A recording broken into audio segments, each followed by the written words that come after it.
me disseram que um metro quadrado custa X. E na prática você não está enxergando que ele, na verdade, vai custar 2 vezes aquilo, ou até 3 vezes aquilo.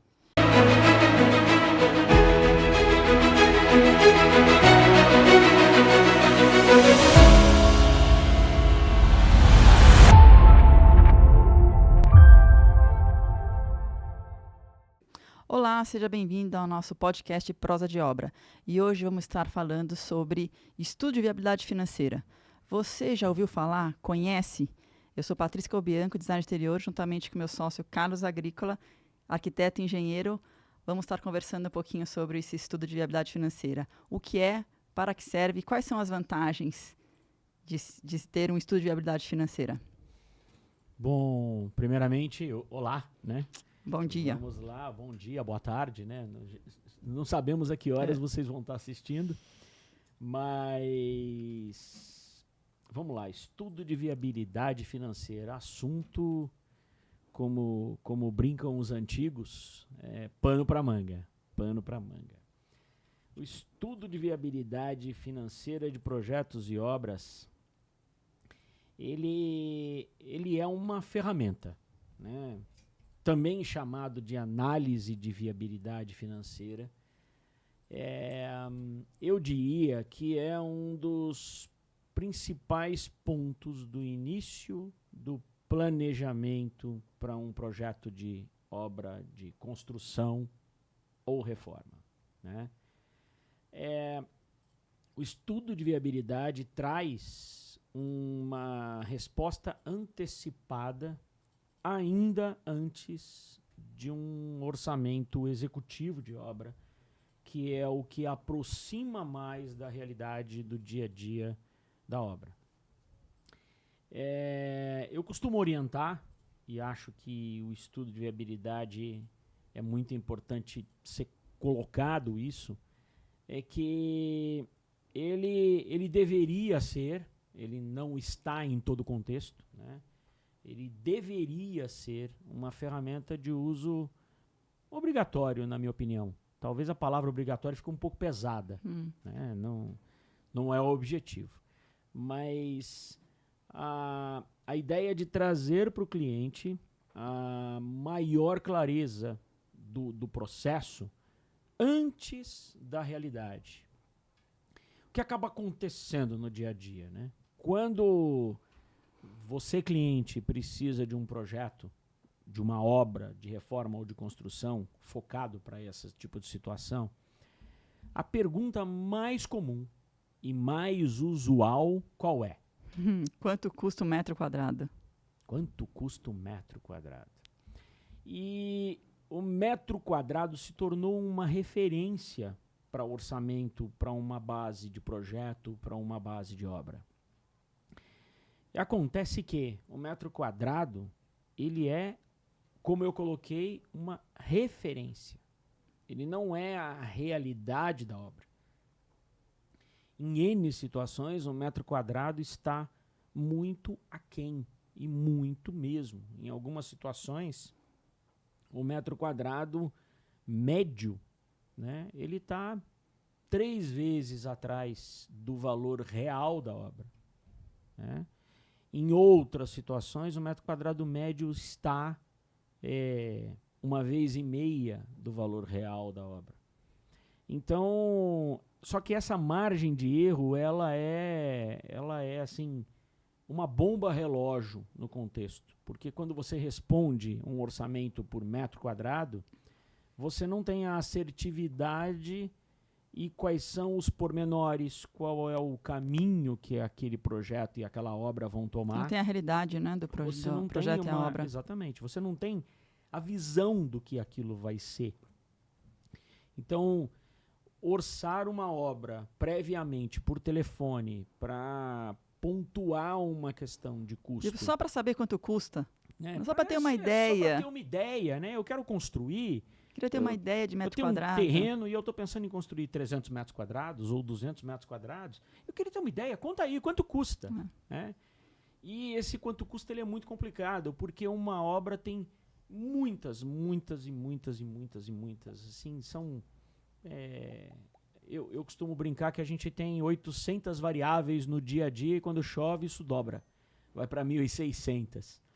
Mas é muita informação junta, conjunta, porque não acontece sozinha, codependentes e independentes até certo ponto. Então, muita coisa na obra, no dia a dia, ela vai acontecer codependente, ou seja, o próximo passo você não consegue executar se o primeiro estiver pronto, né?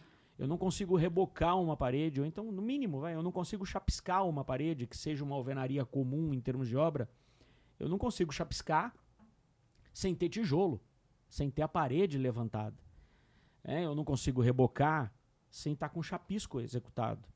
Claro que, infelizmente, existe a boa técnica e não. A gente já pegou várias obras de reforma em que a gente teve problema, porque a hora que a gente chegou e olhou, a obra já estava dando problema e não tinha sido executado o chapisco. Mas por que não orçar o metro quadrado? Por que não passar esse orçamento por telefone, por exemplo? Porque você pode ter 2 terrenos iguaizinhos, se for de construção, né, ou reforma. Você pode ter a mesma metragem de 2 casas iguais, 150 metros. Só que um cliente quer uma coisa e o outro cliente quer uma coisa completamente diferente. Então, um quer usar mármore, o outro quer usar granito. Um quer fazer de steel frame, o outro quer fazer de alvenaria comum. Então, não tem como. É a mesma metragem, porém, os custos são completamente diferentes, né? Então, você não tem como passar um orçamento de metro quadrado. Seria isso também, né? Seria isso também, né? E tecnologias embarcadas. Então, vamos dar um exemplo, como você colocou, né? Esse que quer usar mármore, que é uma casa ou um escritório, não importa, que tenha a maior quantidade de aberturas possível.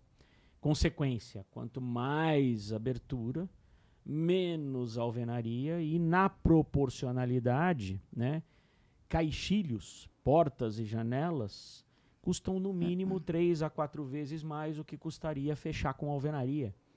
Então, e mesmo que fosse fechar com outras tecnologias, como steel frame, como CLT, né, como o EPS, que hoje existe, já é uma tecnologia... O que é o EPS? Só para o EPS é o que vulgarmente conhecido como isopor, mas isopor é uma marca. Então, ele acabou se intitulando assim como Gillette, por exemplo, que é o aparelho de barbear, né? Todo mundo fala de Gillette, mas nem todas as marcas têm o mesmo nome. São vários fabricantes.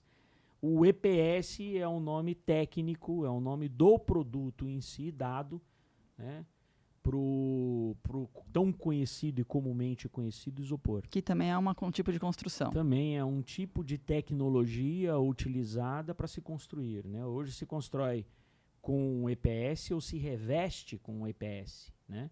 Então, quando se constrói com EPS, que é uma tecnologia híbrida, você mescla executar as paredes com formas de EPS, e aí essas formas são estruturadas e elas são preenchidas com concreto.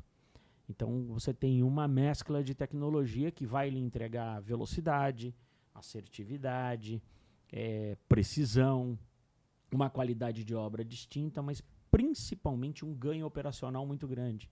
Você tem um ganho de produtividade muito grande. Assim como usar o steel frame, por exemplo, ou o wood frame, e tecnologias híbridas como o CLT, o MLC, a mistura de concreto com aço. Aí são tecnologias mais caras do que o concreto, certo? Então, você tem a mesma metragem quadrada, você vai ter 2 orçamentos completamente diferentes. Elas são proporcionais. Elas são proporcionais, mas você está executando com tecnologias que trazem essa questão do caro e do barato. Ela dá um podcast separado, ela dá uma conversa que se juntar vários times diferentes de execução de obra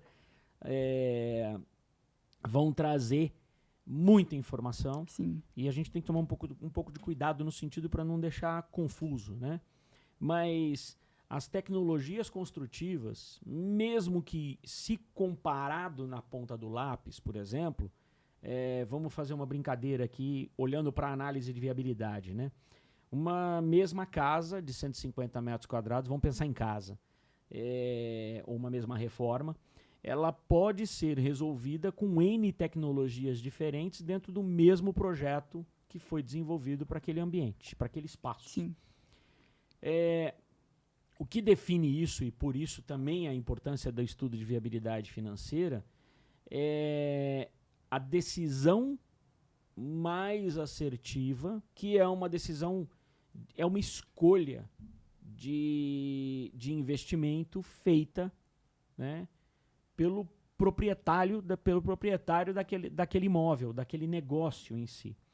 E essa escolha, ela não é nossa. Cabe a nós, profissionais, ser transparente e mostrar para você, cliente, que aquela obra, né, que aquele seu desejo, aquele seu anseio para aquele seu terreno ou para aquele seu imóvel que já existe, ele vai te trazer um gap, uma lacuna de investimento que vai de X a Y.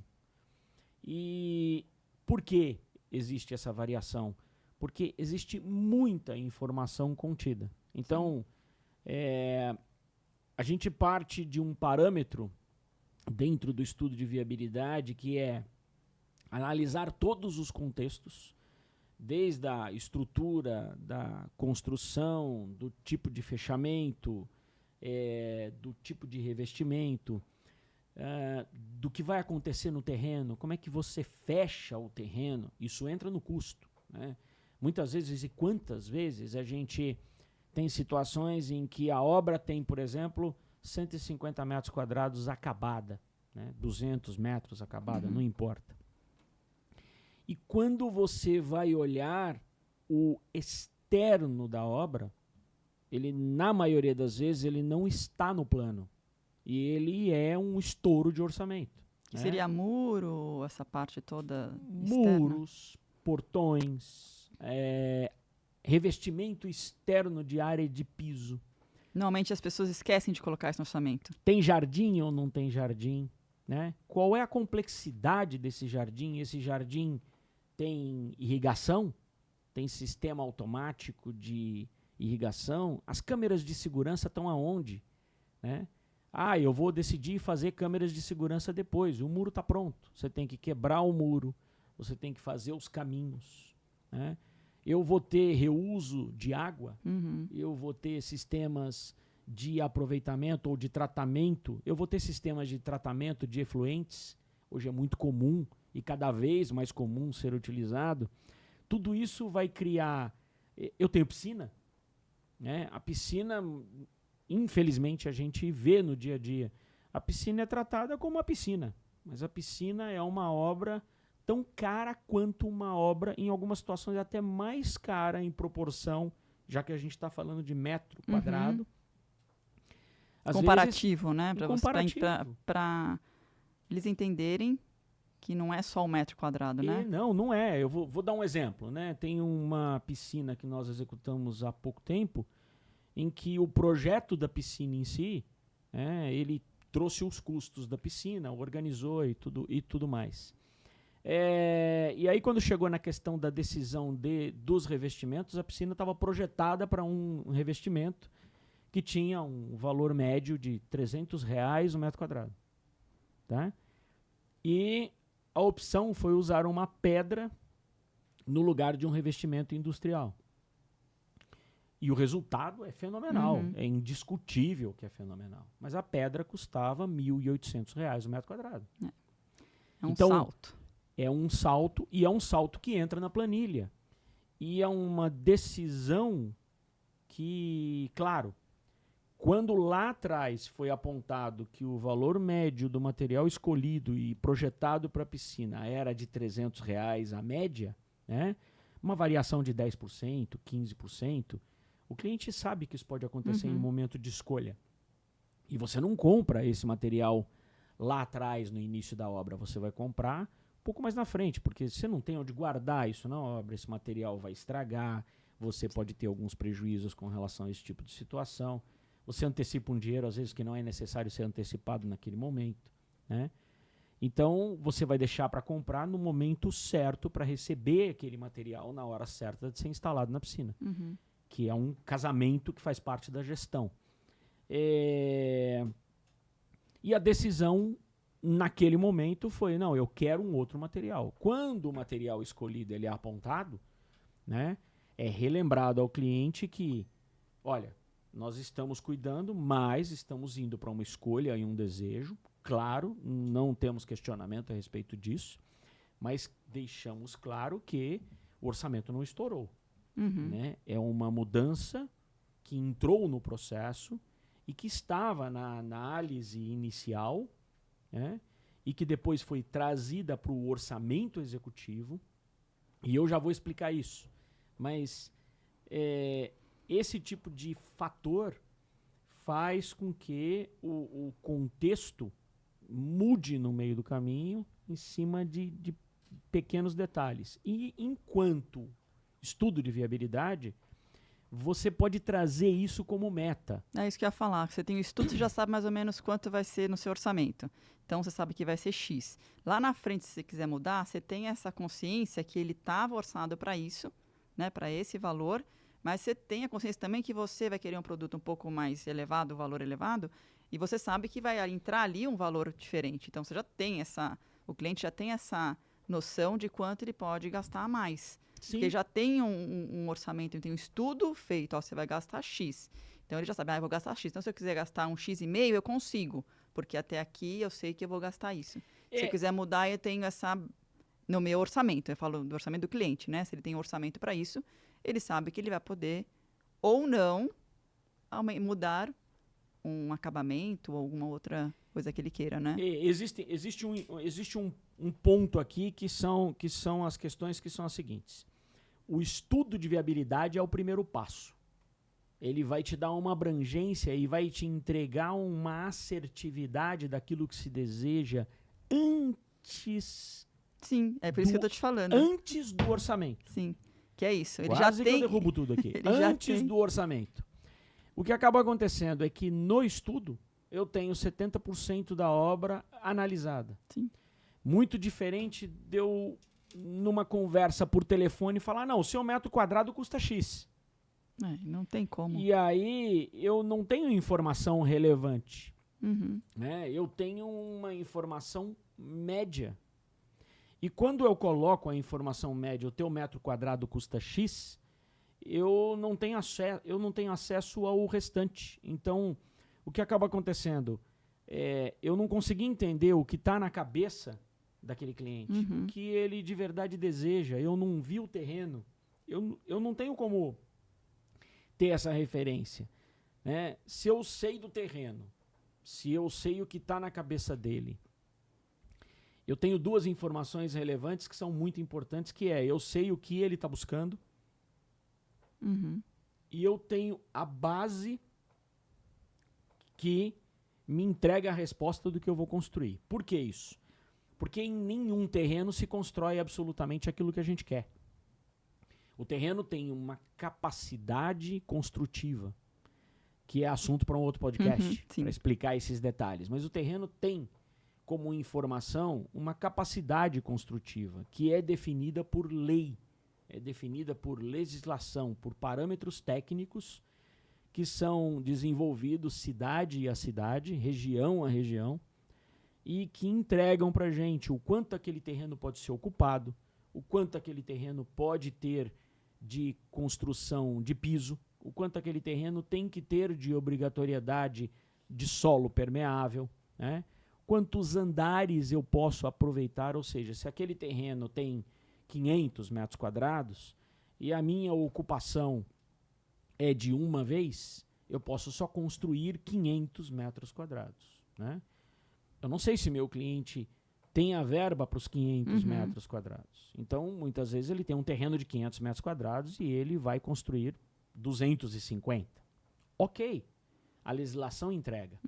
Mas ele tem um terreno de 500 metros quadrados e ele quer construir 1.000 metros quadrados. Né?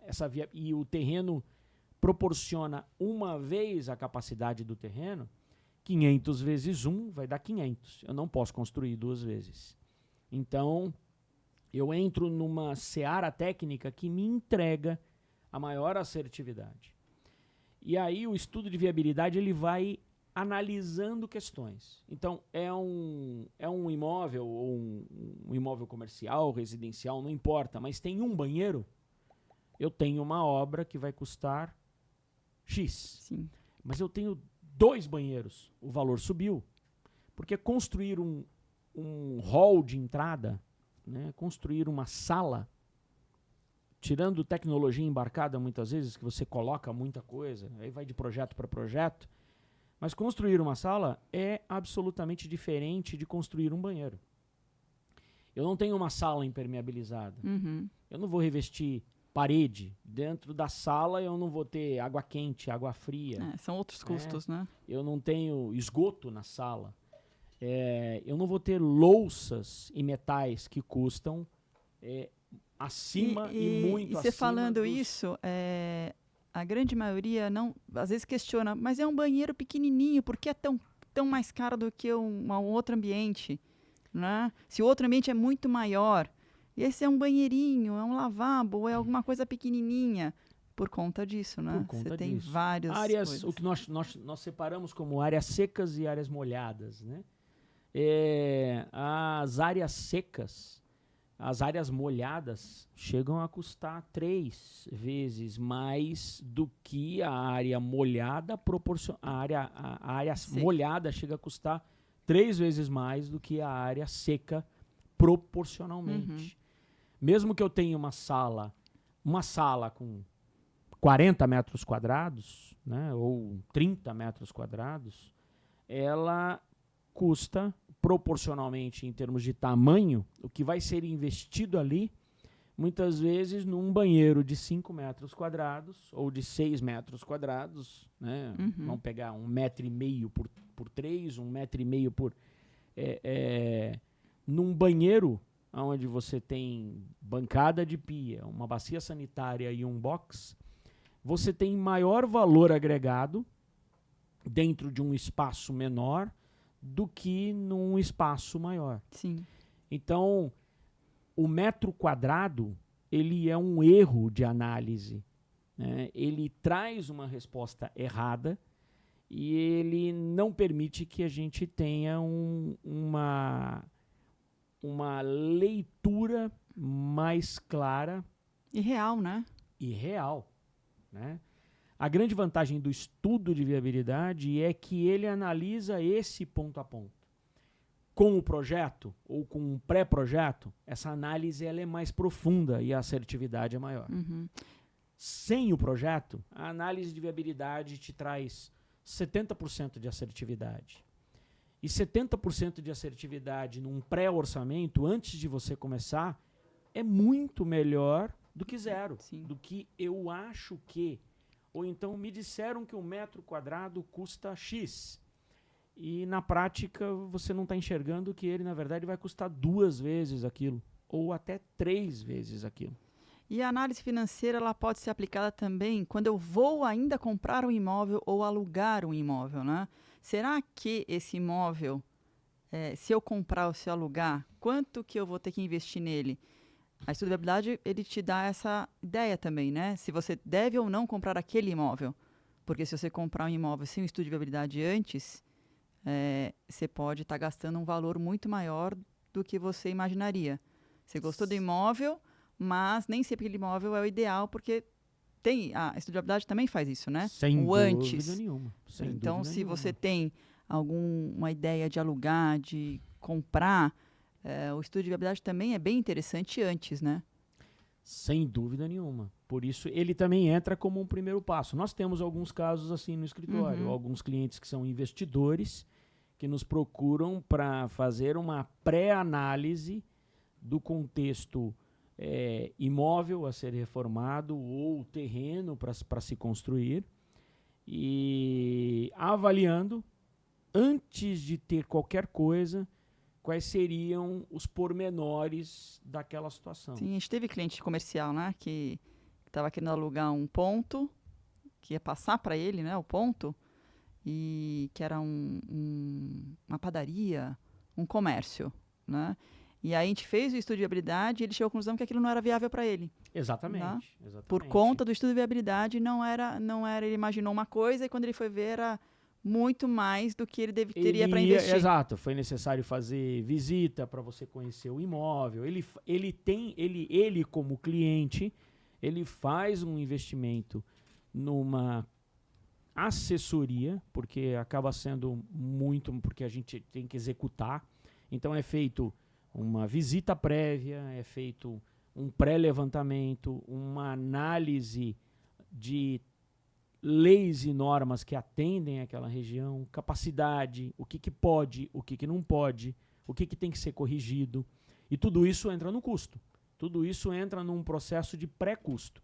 Então, eu tenho um imóvel que eu vou ter que demandar um investimento maior na preparação e nas documentações prévias para conseguir autorização de reforma ou de construção.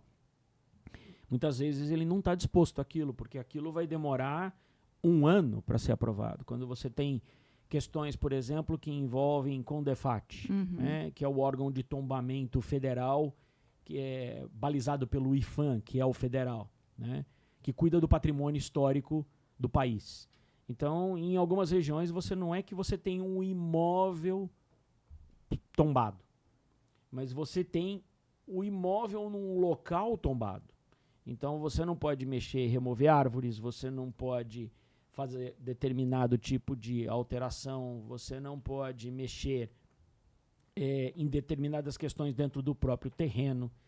Então, você começa a ter algumas dificuldades e essas dificuldades vão te gerar aí 1 ano de espera para aprovação. E se você começar essa obra antes, você está complicado, tá? Vai ter um custo monstruoso, vai ter que fazer, e muitas vezes você vai ter que executar algum tipo de termo de ajuste, porque... e tem um outro pormenor. Quando você envolve outros órgãos, os órgãos são codependentes. Então, às vezes, você tem processo de projeto que duraria 2 anos. E aí o cliente não está disposto àquilo. Sim. Aí esse estudo mostra tudo isso, né? Esse estudo consegue te analisar todos esses pormenores antes, né? Se o teu terreno é favorável a uma determinada situação ou não. O meu terreno tem uma inclinação de 45 graus, né? Está num lugar incrível, mas é uma montanha para ser revertido como negócio, né? Isso vai trazer uma fundação muito mais cara, isso vai trazer movimentação de terra. E são pormenores que precisam, eles podem não ter uma análise 100% dentro do negócio, porque você ainda não tem um projeto. Mas ela já te traz uma assertividade muito grande e ele deixa de achar que, ele já enxerga e fala, puxa, aqui eu tenho uma situação mais complicada. Não, aqui, legal, eu quero aquele terreno, eu topo. Eu topo ter um investimento maior e ter um negócio que vai ser bem projetado e etc., mas vai ficar numa área alta, com destaque, e a dificuldade de chegar é o charme. Então, são decisões. Vai custar mais caro? Sem dúvida nenhuma vai custar mais caro. Mas são soluções... o estudo de viabilidade acaba operando em condições dessas como uma base para um planejamento mais assertivo. Ele te antecipa uma visão em números, né, para que você tome decisões. Isso que eu ia falar, para tomar decisão. Ferramenta de decisões. Para ver se aquilo é viável ou não viável para o cliente que está ali comprando, ou querendo reformar, ou construir. Exatamente. Né, ou investir. E tudo isso se fortalece por uma questão muito básica, né? Nós mesmos, de uma maneira geral, nós como profissionais, precisamos, junto com você, cliente, nos integrar de uma maneira mais abrangente. De que forma isso, né? Entender melhor o que você precisa e, junto com isso, lhe trazer o conforto e a segurança de que você pode nos contar o que você pretende investir. E eu digo pretende porque é sempre uma pretensão, né? A gente nunca vai ter na mão a realidade, porque na maioria das vezes o cliente mesmo não sabe o quanto ele vai colocar ali. Ele acha que fica ele... com receio às vezes, né? É receio, é desconforto, é ouvir os amigos no final de semana, porque todo mundo tem um pouco de arquiteto e de engenheiro. Sim. Todo mundo tem um pouco de eu faço sozinho. Mas cada um de nós, dentro de suas áreas, nos preparamos, estudamos e aprendemos, não só com o estudo, mas com erros próprios e com erros dos outros, né? E melhoramos para trazer maior assertividade. E o objetivo principal é esse. Sim. Então, quantos a gente já não vivenciou aonde, quando começam a explanar a ideia do que querem, e a pergunta chega no valor e surge, nossa, mas eu não tenho ideia de quanto eu vou... mas quanto vai custar? A maioria, né? Por isso que eu te perguntei lá atrás, quanto custa um metro quadrado? Eu não sei quanto custa um metro quadrado. Eu não sei o que você quer fazer. Você quer fazer uma casa toda de vidro no alto da montanha, num lugar onde eu não consigo chegar, o acesso é extremamente restrito, não tem estrada, é uma área onde eu não posso... Eu quero, legal. Você está disposto a pagar um sistema de transporte ou construir uma estrada para chegar no alto da montanha? Passar por autorizações ambientais no alto da montanha, né? Ou construir no alto da montanha com um sistema industrial que é fabricado dentro de um lugar e só vai ser montado lá. Não, eu quero isso. Legal, você quer isso. Você está disposto a transportar isso de helicóptero? E ele vai olhar para sua cara e vai falar assim, como assim? Porque não tem outro jeito. Você não quer construir a estrada. Mas você então quer isso, mas... E aí, quanto custa? Isso custa 10 vezes o que você está imaginando. É possível? É. Para engenharia, né?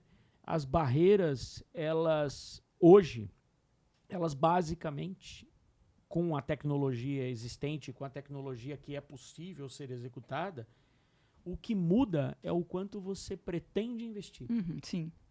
E o quanto você pretende investir é um número que muitas vezes, na grande maioria das vezes, você como cliente não sabe, e é um número que muitas vezes você imagina um determinado número porque você já tomou essa decisão. Você não sabe o quanto vai gastar, mas você tem o desejo de gastar X. E o nosso trabalho, ele começa deixando transparente, não querendo barrar aquela possibilidade, mas deixando transparente que na grande maioria das vezes a gente precisa associar o quanto se deseja versus o quanto se deseja investir para criar um ponto de equilíbrio. Sim. Porque viável sempre pode ser viável. Sim, a viabilidade ela não é um ponto que nós determinamos. Claro, ela tem algumas barreiras, né? Então eu gostaria de, no meu terreno X, no alto da montanha, não ter uma árvore. Essa é uma barreira. É uma barreira... eu diria que praticamente que intransponível, porque numa decisão dessa, nós teríamos N circunstâncias onde envolveria todo mundo, envolveria os técnicos, a engenharia, a arquitetura, que seriam todos responsabilizados por um processo que não pode ser executado, envolveria quem fosse retirar essas árvores e no final ia envolver o cliente por uma decisão, porque é uma barreira, digamos que intransponível. Tem gente que faz, infelizmente tem. Mas depois essa conta fica muito mais cara, né? Mas é assim, alguns desejos são... Sim. Eles são possíveis de serem alcançados, mas não importa o que você vai fazer, porque existe norma e lei que abrange esse contexto. Mas outros, eles são absolutamente viáveis. Absolutamente viáveis. Eu quero... algumas coisas nesse sentido, como eu quero construir um prédio de 10 andares num terreno que não cabe 2. Né? Um exemplo. Aí tem jeito. Tem jeito. Você compra os terrenos vizinhos até ter capacidade para poder construir 10 andares na proporcionalidade. Ou né, você muda de região e compra um terreno maior onde você pode construir um prédio de 10 andares. Mas a viabilidade em si, ela traz esse conjunto. Ela permite essa análise, ela entrega esse contexto, né? Isso facilita muito o dia a dia. Isso entrega muito melhor e de maneira assertiva. E ela fecha um contexto que é entregar o melhor resultado e não eu acho que custa X um metro quadrado. Né? Sim. É um caminho... E ela é um caminho, digamos que um dos primeiros passos. Claro que o primeiro é buscar entender o que o cliente precisa, né? Quais são as necessidades, o que você está imaginando, que nós chamamos de pré-obra, de uma maneira geral. Você ainda não chegou na obra, mas é um pré-briefing, é um início do contexto e da ideia, né? E essa ideia, necessidade, desejo, ela nasce nessa pequena entrevista, onde muitas vezes ela acontece com alguns documentos, porque você vai ter um terreno, vai ter um imóvel, ou ela pode acontecer com uma visita que é realizada no imóvel ou num terreno ainda vazio, ela também é um caminho, mas para se entender as primeiras bases que trazem as informações a ponto de permitir montar um estudo de viabilidade ainda antes de desenvolver um projeto. Sim. E essa ferramenta entrega isso. Ou seja, você olhar antes e falar, poxa, aqui é o caminho. Mas eu quero construir mais rápido. Muda-se a tecnologia. Claro, muda-se o contexto. Mas você tem o estudo para te falar o custo. Exatamente. E é uma proporcionalidade interessante, né? Imagina numa obra de R$1 milhão, né? Um número fictício, mas vamos falar de 1 milhão, poderia ser menos, né? Mas imaginem numa obra de R$1 milhão, quando você parar para pensar do contexto dessa obra, como um todo, e vamos dizer que você iniciou, mas você ainda não olhou, né? E você está ali, o ser humano tem como natureza fazer antes de planejar. O ser humano primeiro executa, depois ele olha para ver. É límbico, tá no contexto de sobrevivência. Primeiro a gente corre, né, para se proteger. E depois a gente olha e fala, nossa, eu não precisava correr, deixei tal coisa para trás, né? E é natural, antigamente a gente tinha que tomar a decisão, ou a gente encara o leão, ou a gente corre do leão, né? Porque era uma questão de sobrevivência, literalmente. Hoje, essa situação continua dentro do ser humano, de uma maneira geral, mas esse tipo de situação traz a falta de planejamento. E, consequentemente, traz, então, retrabalhos, prejuízos e uma série de detalhes. Mas imagina antes de você investir e tomar a decisão de investir 1 milhão, né? Você fizer um investimento depende do tamanho do projeto, mas se você fizer um investimento que não chega não chega a 0,5% ou a 0,3%, depende da proporção, né? Um estudo de viabilidade, em média, na proporção média, custa entre 3 mil a 6 mil reais. Quando a complexidade é muito grande, o valor aumenta. Mas, em média, nós estamos falando de 3 a 6 mil reais de investimento para se fazer uma análise de viabilidade financeira para uma obra de 1 milhão, 2 milhões. Para saber se você deve ou não, né? Para você poder analisar antes e falar assim, nossa, eu estava imaginando mas eu vou gastar 500. Não, eu estava imaginando mas ela vai custar 1,5. Né? É real, não é? E ele é importante acontecer prévio, porque ele também é uma ferramenta de assertividade e de condução do projeto. Sim, acaba sendo um valor baixo, né?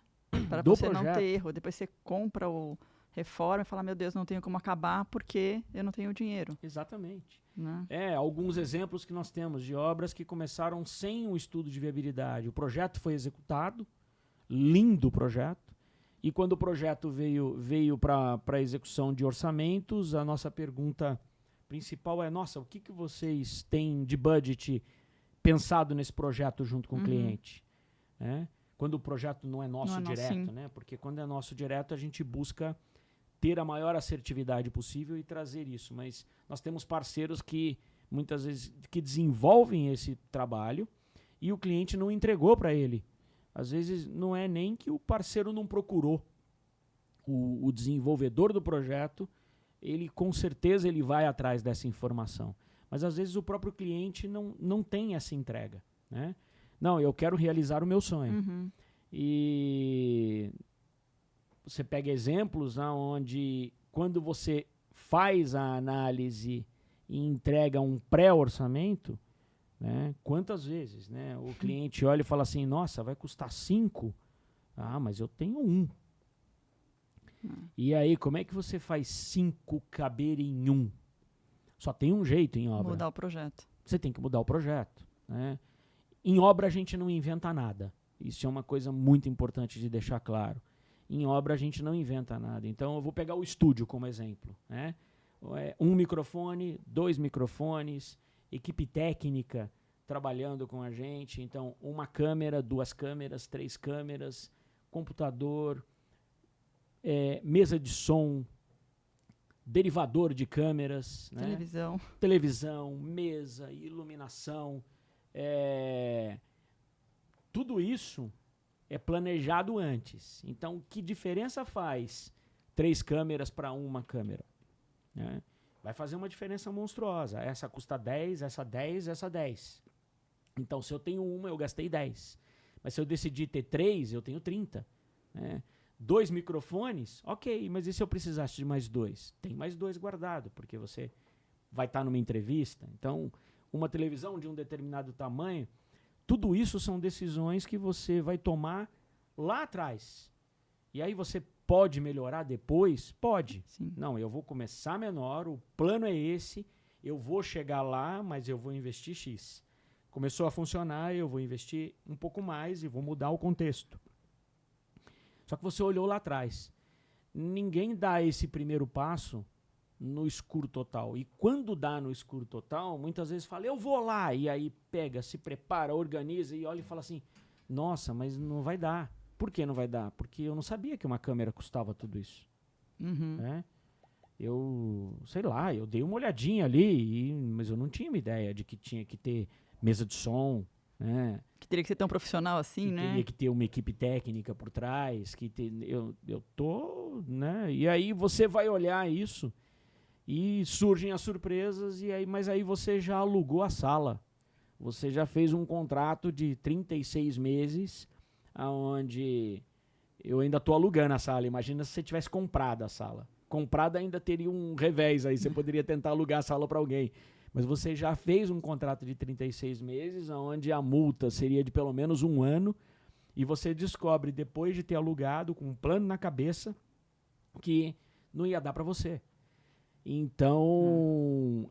Não é só uma salinha de gravação. Não, né? Não é. Tirando o exemplo da sala, né? Exatamente. Eu usei a sala como analogia, mas é na prática.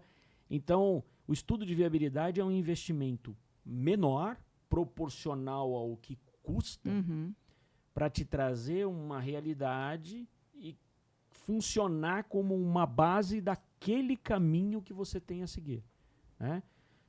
Claro, nós temos um viés que dá um outro podcast, que é se você acredita ou não nisso, né?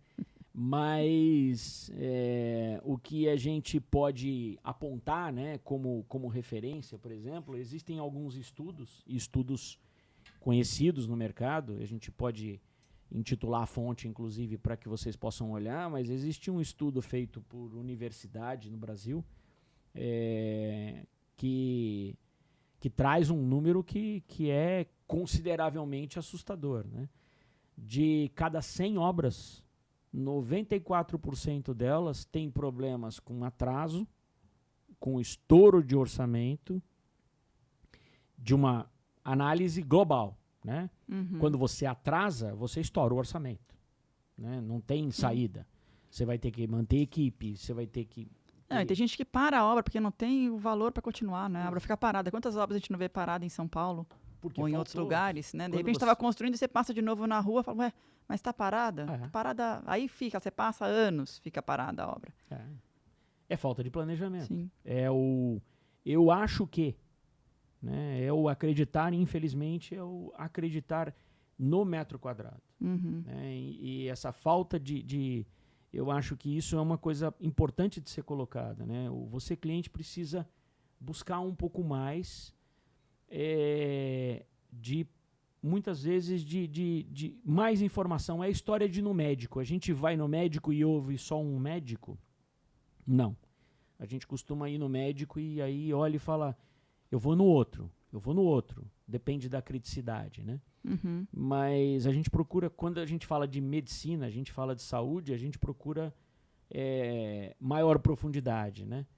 E quando a gente fala de construção, muitas vezes, tanto quanto construção ou reforma, a gente está colocando todo o dinheiro de uma vida daquela pessoa dentro de um negócio e muitas vezes ela não enxergou ou ela não acreditou, né? Ou até ela não foi atrás olhar, que pode acontecer.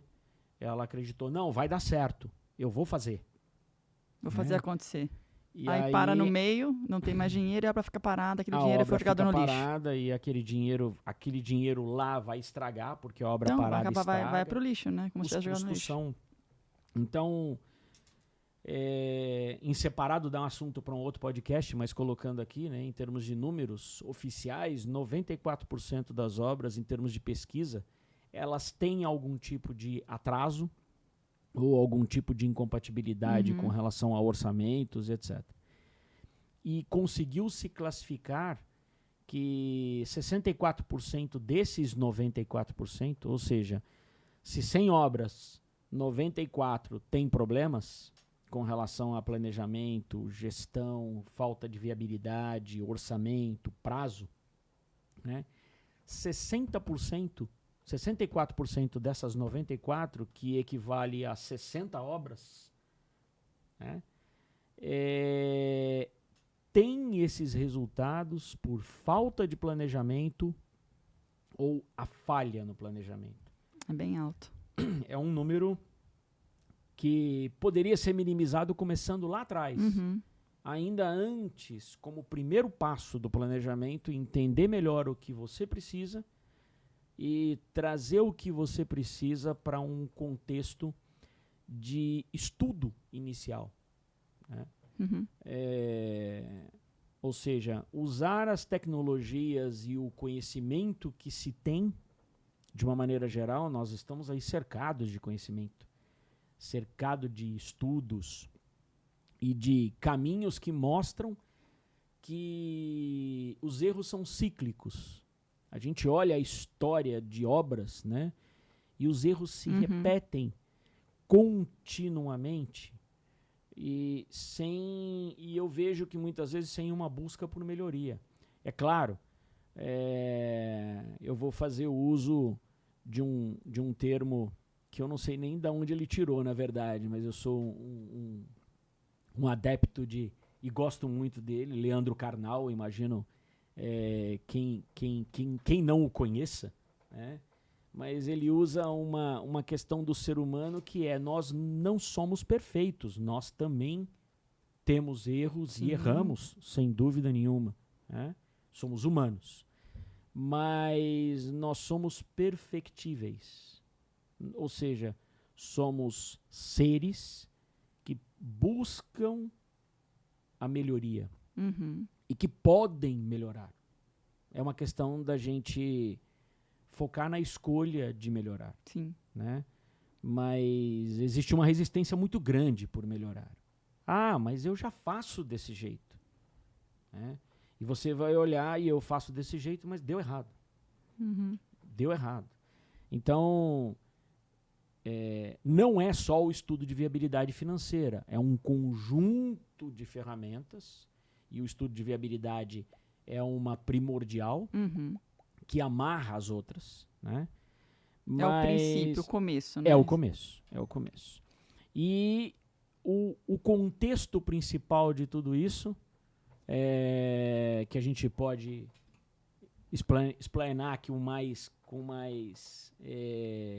com maior afinco e por mais tempo depois, porque é assunto para um outro podcast também, é a chave de tudo isso, que é a integração.